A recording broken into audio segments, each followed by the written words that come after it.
voit bien qu'ils ont en tout cas été très méthodiques, les gendarmes, parce qu'ils n'ont pas versé à la procédure des éléments qui pouvaient accabler Jonathan Daval et dont auraient pu avoir connaissance les avocats. Donc ils ont protégé l'enquête jusqu'au dernier moment, jusqu'à l'interpellation de Jonathan Daval, et ils procèdent de manière effectivement très méthodique en s'inspirant en fait d'une méthode canadienne. Les gendarmes sont allés chercher auprès des Canadiens une méthode mise en place depuis déjà quelques années et qui s'appelle progrès.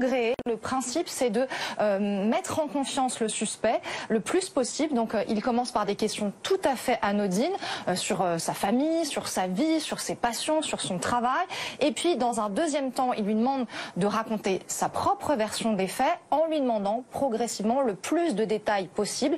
Ensuite, ils le mettent face à des incohérences, des invraisemblances, et ensuite ils abattent leur carte, et en l'occurrence leur carte là c'était sa voiture professionnelle, entendue, vue par un voisin la veille du crime, et puis évidemment ses draps qui étaient à la fois sur la scène de crime et manquant au domicile du couple. Donc on voit bien qu'il y a une méthode qui est vraiment mise en place déjà au sein de la gendarmerie depuis plusieurs années, depuis 2009, et qui est appliquée scrupuleusement là, sauf qu'il y a eu une surprise, c'est que la presse a fait état des éléments dont les enquêteurs disposaient. Ils auraient voulu évidemment créer l'effet de surprise auprès du suspect, mais c'est la raison aussi pour laquelle les avocats paraissent complètement décontenancés dans ces dossiers. On a l'impression qu'ils apprennent au fur et à mesure de la garde à vue les éléments qui pèsent contre Jonathan Daval parce qu'ils avaient maintenu tout ça secret.